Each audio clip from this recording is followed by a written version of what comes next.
Hello friends, आज हम कुंडली का पहला भाव यानी फर्स्ट हाउस के बारे में डिस्कस करेंगे और इसका प्रयोग एस्ट्रोलॉजी में प्रेडिक्शन के लिए कैसे किया जाता है वो हम बताएंगे। प्रथम हाउस से क्या देखते हैं? प्रथम हाउस हम देखते हैं attitude, behaviour, appearance, self efforts और हेल्थ।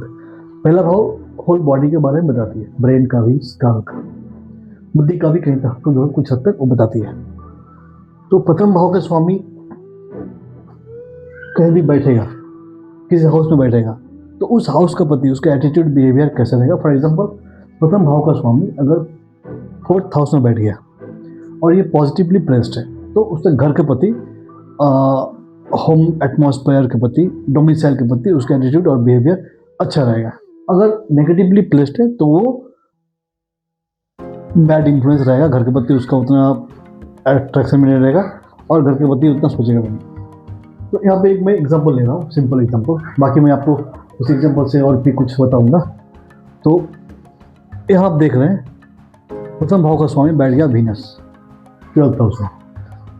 तो मैं ये हेल्थ पॉइंट के बारे में बता रहे हैं।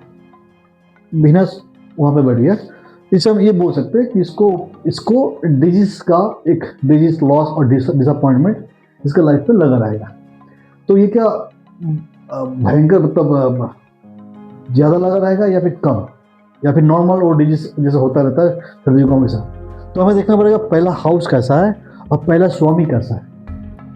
तो हम ये देख सकते हैं कि ये 6th लॉर्ड भी वीनस है, 12th में बैठा है।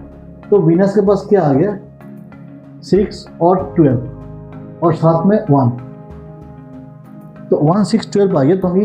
तो हम ये बोल सकते हैं कि ये डिजीज का कॉम्बिनेशन है। जब जब वीनस ऑपरेट करेगा तो उसका डिजीज होगा। अब कितना बड़ा, कितना स्ट्रांगली है वो डिजीज, अब हम देख सकते हैं शनि का एस्पेक्ट भी उसमें आ रहा है वीनस पे, और मंगल का एस्पेक्ट आ रहा है 6th हाउस में। तो जब जब वीनस ऑपरेट करेगा तब तक उसका डिजीज जो है वो सर्जरी भी करना पड़ सकता है। तो इसी तरह आप देख सकते हैं जब भी प्रथम भाव 1 6 8 या 1 6 12 या 1 6 8 12 बनेगा तो ये सर्जरी कराएगा और ये हेल्थ इशू भी मेजर कराएगा, हेल्थ इशू। ठीक उसी तरह अगर पहला भाव कुछ हाउसेस से अगर कॉम्बिनेशन बनाती है तो वो उस इवेंट को खराब करती है। जैसे एज फॉर एग्जाम्पल मैरिज लेते हैं हम, मैरिज का कॉम्बिनेशन क्या है, फॉर गुड मैरिज 2 7 11। अगर मैरिज को तोड़ना है तो हमें प्रथम भाव को हेल्प चाहिए, साथ में हमें 2 और हाउसेस चाहिए, जैसे 1 6 10। इससे मैरिज टूटेगा, मैरिज खराब हो जाएगा। बच्चे के लिए हम देखते हैं 2 5 11। यहाँ भी हमें अगर बच्चे ना होना हो तो यहाँ पे हमें देखना पड़ेगा 1 4 10। तो आप देख सकते हैं प्रथम भाव अगर गुड हेल्थ का अगर हम बात करेंगे तो 1 5 9 11 2 भी है, ये गुड हेल्थ हो गया। और देखते हैं प्रथम भाव का इस्तेमाल हम इवेंट क्या होगा नहीं होगा वो हम क्लियरली यहाँ से हमें पता चल सकता है कि इवेंट क्या होने वाला है। अगर प्रथम भाव 6 10 से जुड़ गया तो शादी में परेशानी लाएगा। अगर प्रथम भाव 4 10 से जुड़ गया तो ये बच्चे में प्रॉब्लम लाएगा, बच्चे नहीं ना होने देगा।